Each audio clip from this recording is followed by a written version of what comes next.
Hello, guys. Welcome back to Approved Approved or or Not. not. This time, My name's Ranger Bates. Edition. My name is Ross, and even though Eve's been here for some of these, I'm guessing she may have more to talk about because we actually have one of her favorite classes, the Ranger. Again, uh, the link for the website for where you can buy this is in the description. I highly recommend it. There's so much content; it's absolutely absurd that $60. Frankly, I would argue $120 for this. I feel like it's that worth it. But let's But let's yeah, let's just get into yeah, this. we get rangers, and fun fact, I know how this ranger works already simply because it was this ranger that got me interested in looking into this book to begin with. And you're talking about the Beastborn Yeah, the Ranger. Beastborn. All right, so let's just get right into it then. Okay, so beginning when you choose to start up at 3rd level, your body is stained by a lycanthropic curse, which struggles with. You gain the shape changer subtype. Your true form is a ghastly hybrid of beast and man. Additionally, you gain the following abilities: dark vision and keen smell. And also at 3rd level, Bestial uh, aspect. as you gradually implement, whenever you take damage or deal damage to a hostile creature with an attack, add the total number together. This is your damage pool. You gain a bonus to your damage rolls as well as additional beast-like abilities according to your total damage pool, as shown on the beast. After 1 minute of taking a deal, no damage, reset your damage pool to 0. So the table is at the very end, so it's right I see here. it. I see it. Damage pool plus. Okay, I see how this works. Okay, that makes sense. Yeah, so you get basically you upgrade during combat, depending on how much damage you deal and take. Which You I do want to sprout a bring. set of vicious claws, which Yeah. are natural weapons you can use to make an understrike. If you hit them, you deal damage equals 1d6. Your strength modifier instead of the bludgeoning damage normal strike, your claw counts as magical purposes. You gain resistance. Okay, your walking speed increases. Your blind sight, your climbing speed, walking speed again. Your claws deal more damage. I mean, this is interesting. It's a The reason why I'm so interested in it is the fact that it's such a unique mechanic. I don't think that I've ever seen a D&D mechanic rely on damage to charge something properly. You won't be able to, as a bonus action, you can roll 46 and add the total number to your damage pool. Once you use this, you can. Okay, well, that's kind of a disappointing 7th level ability, although I get the abuse of it. Beginning at 11th level, whenever your damage pool exceeds 50, you attack 3 times with your claws instead of twice. Whenever you take it, okay, that's fair enough. By 50th level, not even death can hold you back. Transform. When you are reduced to 0 hit points and aren't killed outright, you can choose to drop to 1 instead of the total. Once you use it, but you can't use it into official long rest. Okay, so these are cool mechanics. I will give you cool. that.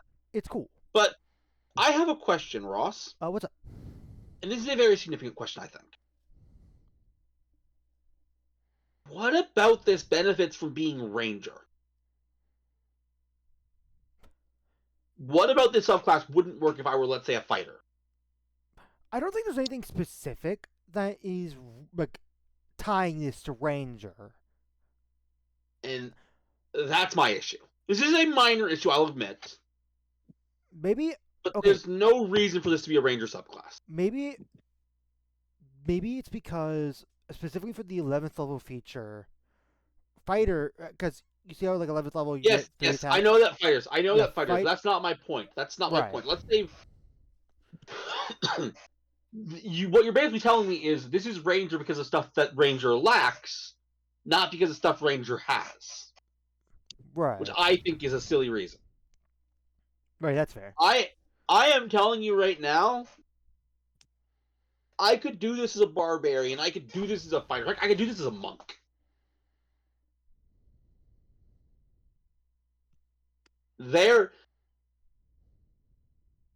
This subclass, sure, it is a Ranger subclass, and you have to be Ranger to play it, but it seems to be a good Ranger subclass by nature of ignoring everything about Ranger that makes Ranger. Like, flavor-wise, this is not a scout. This is not someone who can, like, look ahead or can hide very well or anything that Rangers are supposed to do. This is not an archer. Which I know Rangers aren't happy archers, but you get my point. Right, no, like I've built a dual-wielding Ranger before. My issue is this is a nothing. Or, no, it's an interesting mechanic. The mechanics are interesting. But nothing ties it to Ranger. Right, no, which I I agree.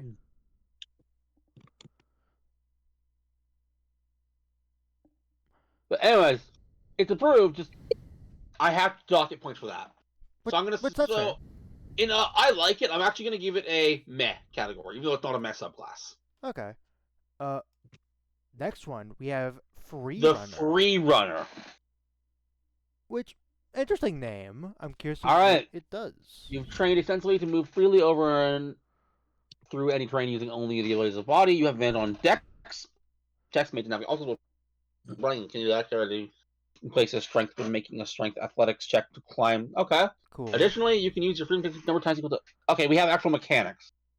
We can slide.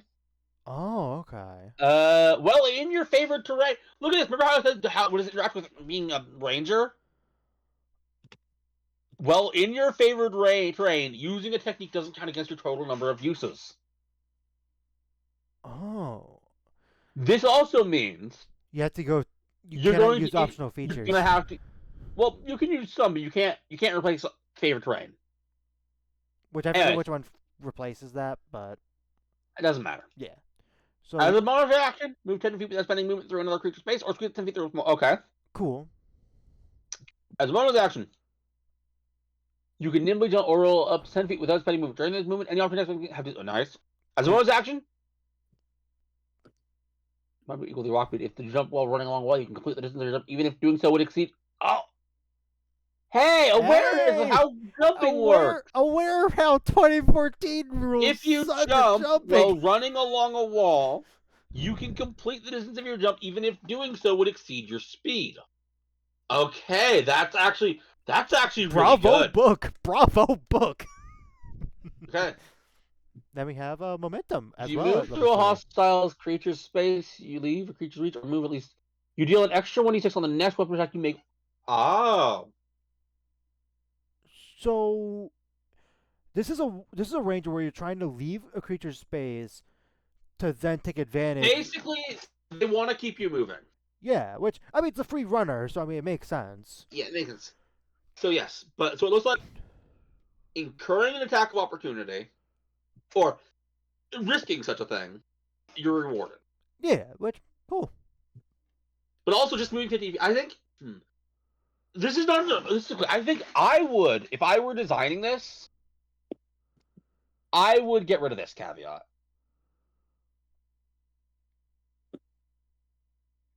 Anyway. Okay. Yeah. I mean, you do gotta keep in mind this extra damage. A lot of Ranger subclasses require you to use a bonus action. This doesn't require that. True enough, but yeah, it's something I want to bring up. 7th level when you use one of the techniques to get plus. When you 2. use a free run technique, you get a plus 2 bonus action until what? Another disappointing 7th level feature. It's okay. All right, let's see. We got 11th level. Hit hard. The extra damage from your momentum feature. Hey, nice. We get an upgrade to that. Cool. Whoa. 15th level.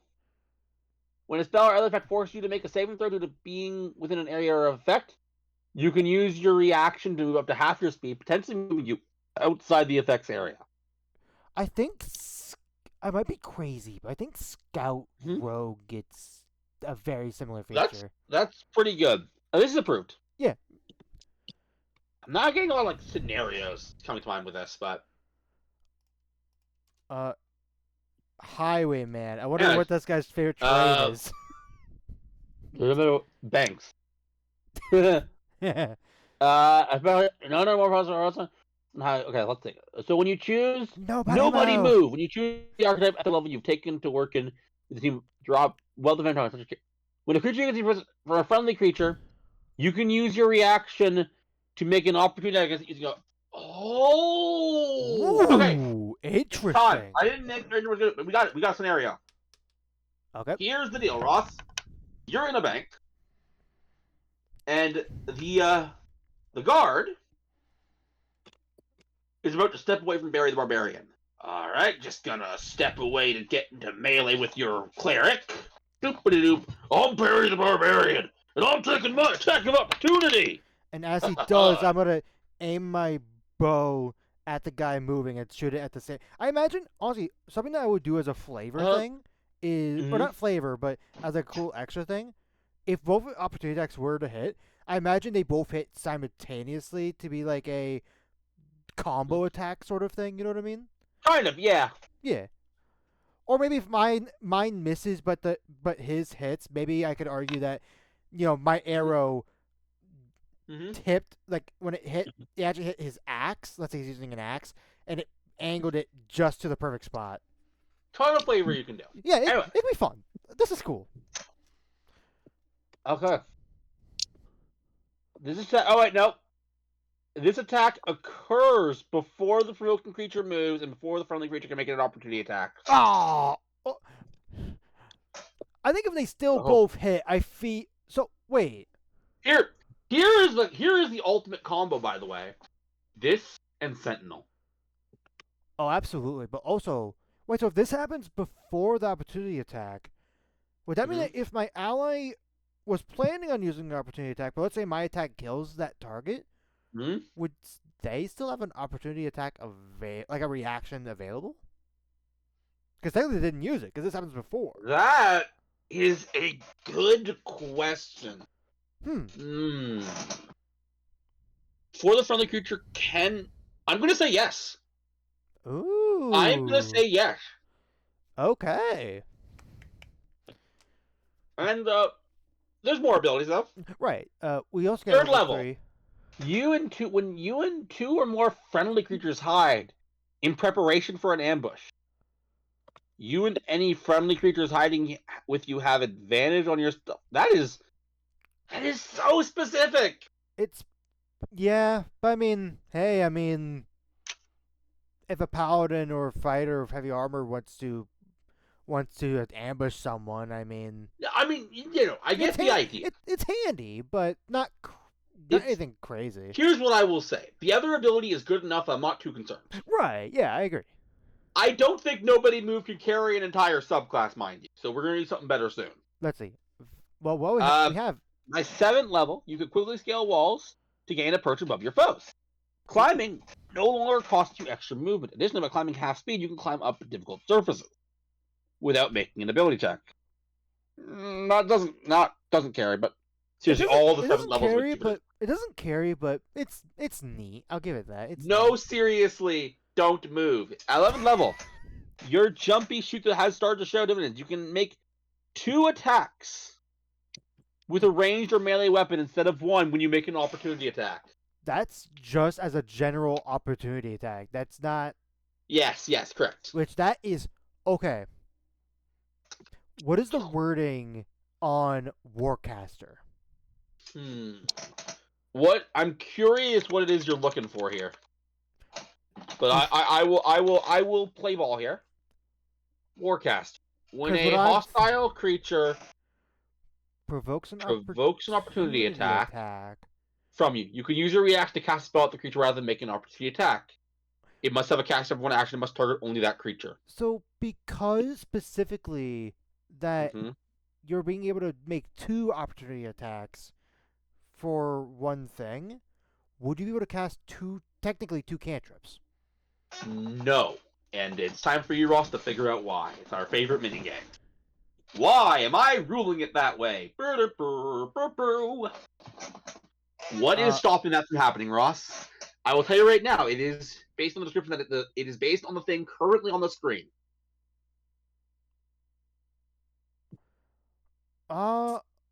It's rather than making an opportunity attack. I see. Nope, okay. That's not it. Not it. No?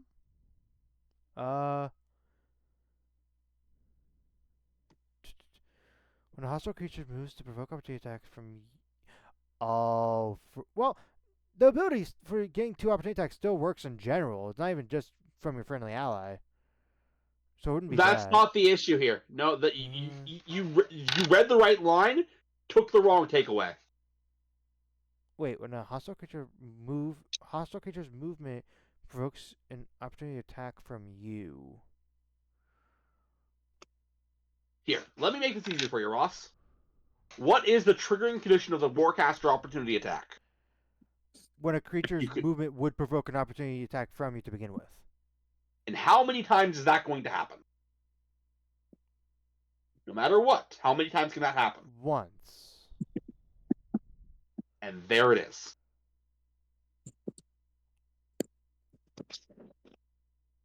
So I guess you. So would I be able to do basically a Blade Singer and cast a cantrip and just take one extra attack? No. Here it is. No. You can make 2 attacks with a ranged or melee weapon instead of 1. Instead of one when you make an opportunity attack. Not instead of. Okay, let me be clear. How do I explain this? How do I It explain literally this? says instead. I know it says instead. You're missing the point. You're missing the important part here. You can make 2 attacks with a ranged or melee weapon. The important word here is.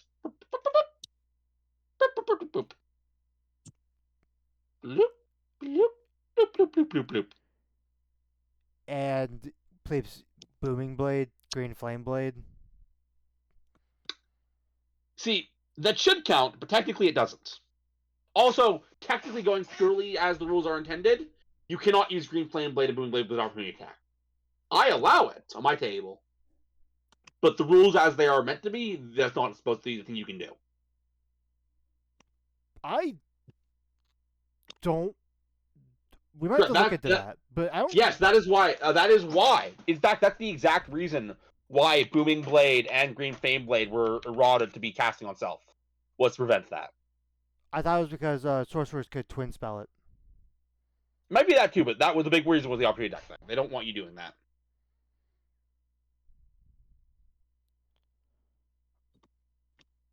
Huh. So yeah, no. So Okay. either way, they are cast on self. Okay. So whether that's the reason or not, yes, no, still, it doesn't 2 work. opportunity attacks. That's pretty nice for stuff that's not going to be on your turn. Yeah, that's just giving you so much more damage. Is what that's done. And you already opened up this Ranger's opportunity attacks by allowing your allies to sort of trigger it as well. It's like that's a lot of extra attacks overall. Do have to acknowledge what I think might be an unfortunate consequence.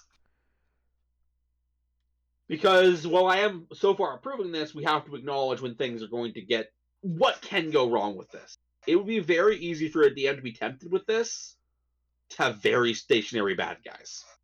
That's true. But also, I know this is adding a little scenario extra thing as well, but I think there's enough casters that you probably have one in your party that has Dissonant Whispers. Let's not. That's not my point. But even then, right. My worry isn't that this is never going to trigger. My worry is exactly what I said. The very fact, I don't know if you guys noticed, but generally speaking, in our fights, when I run a fight, I try and keep the bad guys moving, even when it does incur opportunity attack. Right.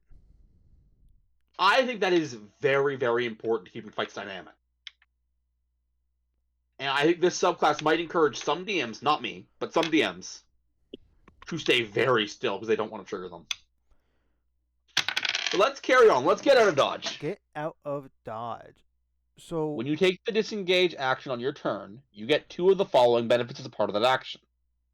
Gain the benefits of the dash action, you can take the use and act, and you can make 1 weapon attack against creature you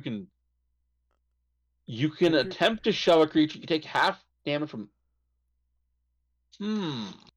That's interesting. We gain 2 of these when we take the disengage action. What you do, Ross? Here. What do you do, Ross? What do you do? Okay, so first off, when I think of the disengage action, that means that someone's like right in my face. True. So, but what I would do if I'm in a scenario where let's say I'm low in HP. No. Let me rephrase the question, Ross. Multi-class. What do you do? Oh, multi-class. Yes, I see it. There's a really good multi-class with this ability, and it's a very small dip too. 2 levels in the rogue. Exactly. Which I mean, Ranger Rogue is already pretty good. You're right, it is. But again, you know why? The reason why is because that means that from now on, you can disengage as a bonus action, which means you've just gotten yourself a third attack. As well as gaining another one of these features. Plus, you already are disengaging. Oh no, you can do a lot. I think, I think the shove one might be the worst, simply because that relies on your athletics, and it seems like for the most part, this you would probably want to range. I wouldn't hard compare these because you're not picking these forever. Right. You pick these every time you do the action, so there's no real reason they have to compete with each other. There will be scenarios where you want to do any and all of these. Right. I think my go-to is, of course, the weapon. I think my go-to is the weapon one and dash. Yeah, and dash. But let's. Ooh, wait a minute. Ooh. Oh. Ooh. You could take the use an object action. That, depending on what objects you have available in your campaign, that could be crazy. Because that could apply to like magic items and whatnot. Sometimes it gets weird. But okay, this is approved. But I am putting note. This is very interesting. Okay. Let's keep going. Spellbreaker, which I think I know what this could do. Okay. Oh, we got spells. First, extra spells. So for Spellbreaker, yeah, this makes sense for the most part.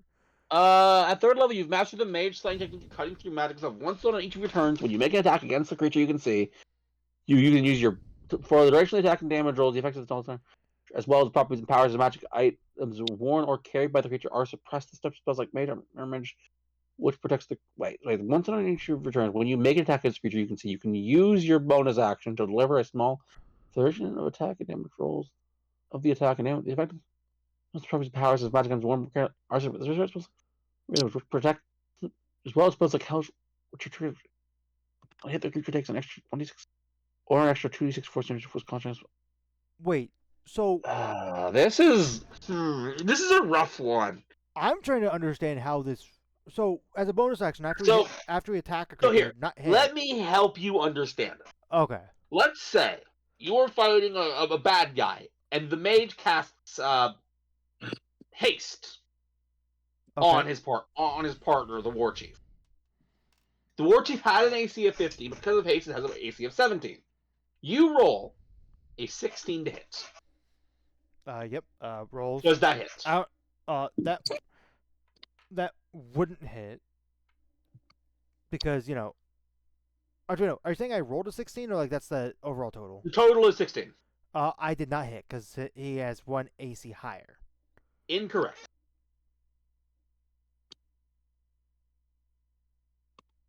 Okay, so I use a bonus action.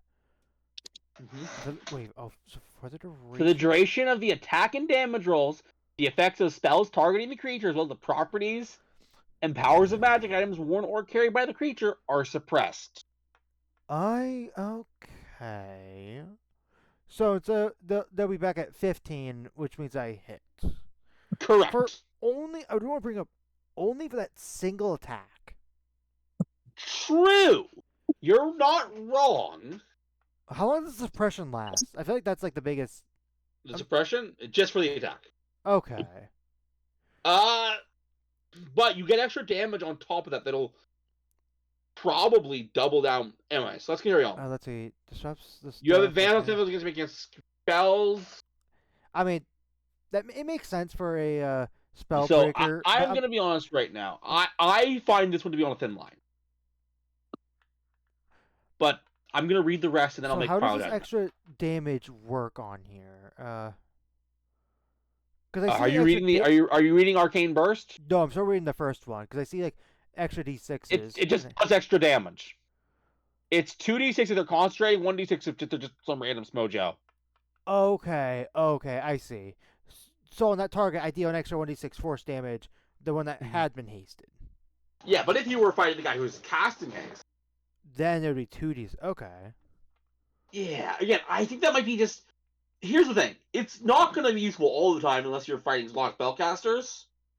But I feel like the times when it is useful, it's very. I mean, that's sort of. I feel like that just makes it situational then, for the most. Yeah, but you can be situational, be too strong in that situation to allow in any campaign where that situation would reasonably come up. And therein lies the rub for me. That's why I'm reading the rest of this very carefully. As an action choice, but it's both to create small arcane. Each creature other than you within the area must make a dexterity and creature plus 1. That's not crazy. Wait, so is that just a small area of effect that you could do? Yeah. You've mastered the art of turning smaller in the back of action.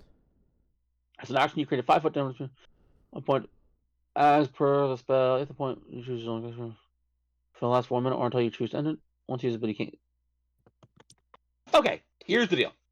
I'm allowing this without thought because the rest of this subclass sucks. Alright. The subclass gets 1 good ability. Take 3 levels in Ranger, get this, then go do something else, because yeah. I would argue, this is it. I feel like depending on the multiclass you're planning on doing, then 5, because extra attack is always nice. Fair enough, but I'm talking about like actual subclass features. I will say, yeah. Kind of disappointing, honestly. Of the named subclasses of the book, this next one has me intrigued. The Trophy Hunter. This one has me intrigued. Oh, we got one more after. Yeah. Okay, so when you choose this archetype, you can make the most out of us. When you deal damage with a weapon attack, you can choose to deal maximum damage without weapons damage dice. This ability doesn't apply to additional sources of damage, such as from a rogue sneak attack or the Hunter's Mark spell. Once you do so, one time maximum damage, which yeah, I mean that's a serious amount of damage. Oh yeah, no. Let's see, longbow. Let's say we have 16 dex for level 1, or not level 1, level 3. That's what is that? That is 11 damage. That's not that you don't have to roll for or anything. That's pretty solid. I will say I have to dock points because this is something that you can only ever use once in any given fight. So let's see what trophy is. Let's see what the trophy thing is, because this I feel like whenever you slay a large or larger beast, giant, humanoid, monstrosity, you can take a. You needn't have to take a blow, but you must deal damage to the creature during the combat. The way process takes 1 minute. Over the course of a long rest, you can apply them to the one part after which you can wear one trophy time when you take a short rest. You can change which trophy you're wearing while wearing. Creatures at the same time as the trophy are treated as your favorite enemy. You get a +2 bonus to damage to make against the trophy type. You gain a +2 armor to your armor class and same throw against. So, starting at 7th level, you can make a trophy from an aberration. So if I'm understanding this right, let's say this ranger kills a mind flare and makes like a trophy head of the mind flare. If we're still fighting, what are their mind flares? They're aberrations, right? Aberrations, yeah. Anytime we're fighting them, we gain a whole bunch of boosts because we have like their trophy as a head, basically. Remember how I said we need a strong ability to carry this? Because visceral attack, good, cannot carry because again you can only use it once per any fight. This ability is kind of even more situational. Also, here is my issue. Let me reread this because I want to make sure I'm understanding. I'm ignoring that entire sentence because that's annoying. Okay, so you gotta pay to use it, which is annoying. You have to untort. Yeah, there it is. There it is. This ability sucks. Also, I just realized if you're, I don't know about any other creature types, but don't elementals and fiends, when slain, if you're not in their own dimension, basically turn to dust? Or not turn to dust, but some fiends, some elementals. Oh, is it only some of them? Yeah, specifically demons and devils. I don't know about the third kind of element of fiends. Okay, because the Nihiloth, what it's called. I've only ever seen that happen. That's because I'm used to having you fight devils and demons. And elementals. So it's like, how do you collect a trophy from them if they're just going to disappear? Whenever you slay... I mean, this says that you can take a body part. Right, I just find it a little funny. Like, that's what... I don't know I think the point... The reason they... Because they specify you can, that means you can. Plain and simple. Yeah. So you know a trick to doing it.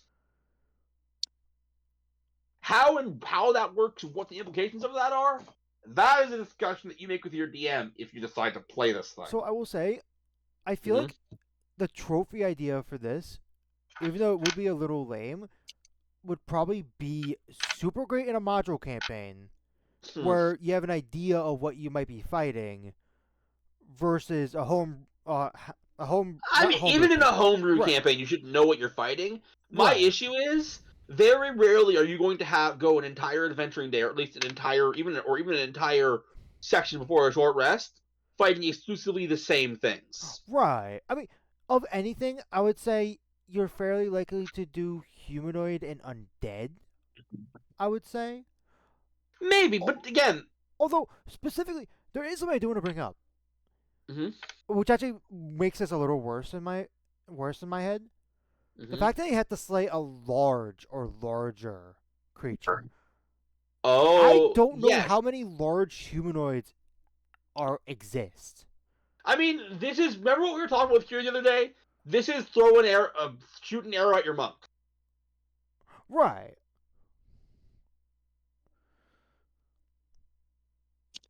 Ross, you okay? Yeah. Yeah. I said right. Uh. I did not hear that. Oh. Also, But yeah, question. this, 'Cause I this, just this is shooting arrow. Like the DM, a good DM will make sure that you have the opportunity to get a bunch of trophies. okay. Also, I just thought about this. Mm-hmm. This would more than likely probably just apply to humanoids for the general part. Yeah. If they were to cast enlarge reduce on themselves and make them No.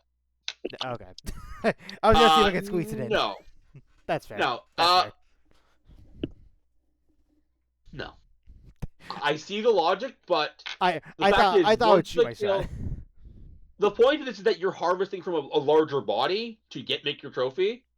Once Right. they stop concentrating on the spell, or once whatever caster stops concentrating on the spell, they won't be a large body anymore. Anyways, this Yeah. ability sucks. I'm gonna be honest. I think it's cool, but It's cool, Ross. The issue with it is yeah, that it's situational.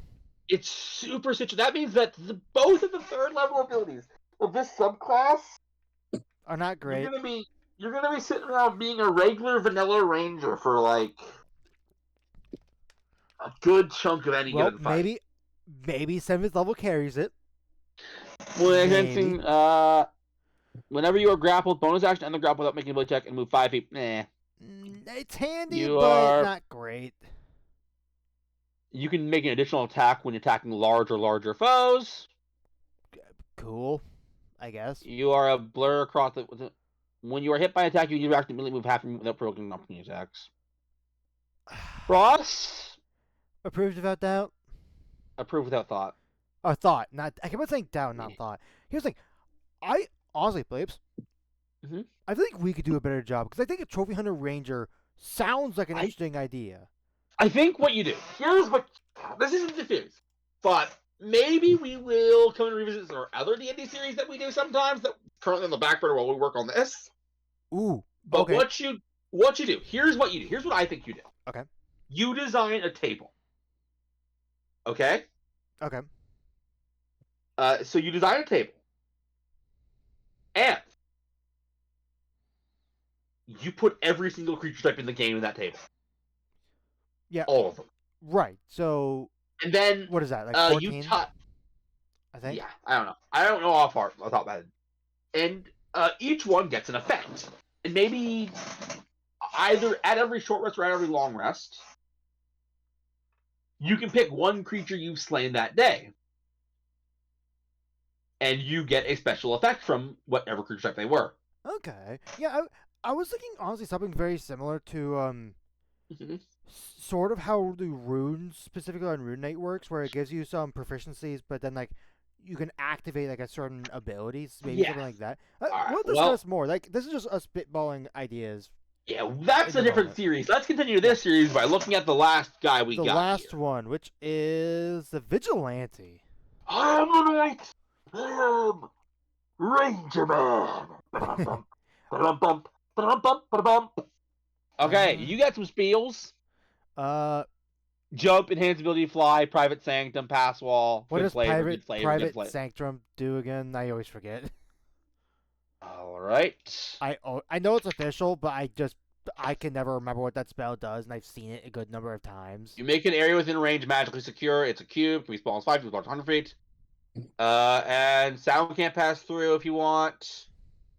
The people can't see it. No divination spells. Creatures in the area can't. How long does this last? Oh, 24 hours. Yeah, this is just for long rest. I mean, it's for whatever you need. Right. It's good flavor, though, is why I bring it up. Right. Yeah, no. I just always feel Like the Forge Assault didn't pass well.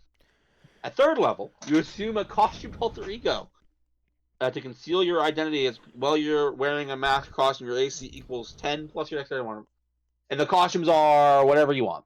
Yeah, because you have learned to fight using anything but your bare hands, an array of pows and lambs. You gain the following while you're unarmed or wearing. You can use dexterity instead of strength for the attack and damage rolls your own strikes. You'll improve damage and further improve. Oh, it's just. It's Monk without Fury Blows. Yeah, this is a weird one. Because this is the 2024 Monk table, basically. It's a little extra damage, but you do end up with less attacks and less stuff. So although you could do a dip of Monk at the very end to be able to have D12s on Fury of Blows, but I mean, you're only going to be able to do it for 3 times. So yeah, it's like, let's not go that far. Right. Are considered magical for the person overcoming them. Okay. Cool. You can carry a number of flash paper bombs. As long as you can throw a concussive bomb at your feet, destroying each creature within 5 feet. Can't take reactions. Okay. Cool. Yeah, you can unleash a large in the name of justice. Whenever you make an unarmed strike on your turn, you can choose to make 2 unarmed strikes with disadvantage. These attacks always at disadvantage regardless of certain. So that's very similar to. It's very similar to the samurai feature, where specifically samurai has an ability where you could choose to forgo advantage on one of your attacks to be able to attack twice. By 15th level, your personal sacrifice is gained. You can utter your sacrifice whenever you hit a creature with an attack roll, beat a creature in the post. When you see on until the start of your next turn, you have resistance to all damage and can add your wisdom modifier once you use it. Okay. You can't use it again until you score a critical hit on a hostile creature or finish shorter. I've seen That's that. A weird calculation. Here's the thing. I've seen that critical hit thing once more. All right. Ironically enough, Ross, the question I'm about to ask is the same thing I asked when we looked at the very first subclass of the day. What is, aside from spells, so let's ignore the spell table. Yeah, ignoring spells, how does this fit Ranger? Which... Yeah, what does this get for being a Ranger subclass? Well, you could still do bow and arrow and have it to where... It's... Forget Ross, yes, you can do bow and arrow, that's not my point. Well, no. Well, I mean, that's... There's nothing here that like specifically fits directly to Ranger. That's my thing. Yes, obviously, I can be an archer, but that's not my point. My point is, I can also be a fighter. I could apply these abilities right to fighter with just a bit of adjustments, obviously. Of course. And there would be no issues. Yeah. I could apply them to barbarian, there'd be no issues. I always have to dock points in subclasses. This is not a bad idea. It's just, it doesn't take advantage of being a ranger. Yeah. I will say, 4 out of 6 is not bad. Yeah. Approved. And I guess it wasn't 4 out of 6. It was 3 out of 6 because there was one I absolutely didn't like. Yeah, so 3 out of 6. 3 out of 6 is their score. You outright didn't like the spell stopper? Yeah. No. The spell... Yeah, Spellbreaker. Spellbreaker. You didn't like Spellbreaker. I didn't like Trophy Hunter. Oh, wow, that's 2 out of 6. Okay, that's actually pretty bad. I mean, it's not as bad as Wizard. True. But also... I think what I will say is the good stuff are really good. At the very least, even though some of these we don't like, I think the vibe still fits. Like, I think, honestly, Ranger in general in this book. Mm-hmm. Yep. I think it just needed a little more time in the oven. Maybe. I think for some of these, I think they needed to cook just a little bit more. All right. That's enough of this one, though, I think. I guess, Eve, you got any words since this is your known class, basically? They could very much be better. They weren't bad. No, like I said, only one of them I outright didn't like. Or actually, no, 2 of them. 2 of them I outright didn't like. Yeah, like, I really like the Beast one like I thought I might. The issue, again, though, is it just doesn't have any identity as a Ranger. Right. That I was and hoping I was hoping it would be kind of like a ranger with wild shape in a even way, but but then you're just better. kind of a druid, Yeah. really. Yeah. Anyway, thank you No, guys for this is watching this fine. It video, is what it is. and as always, stay tuned for more. We got only a few left, and yeah, thank you guys for watching. As always, stay tuned for more. Bye bye.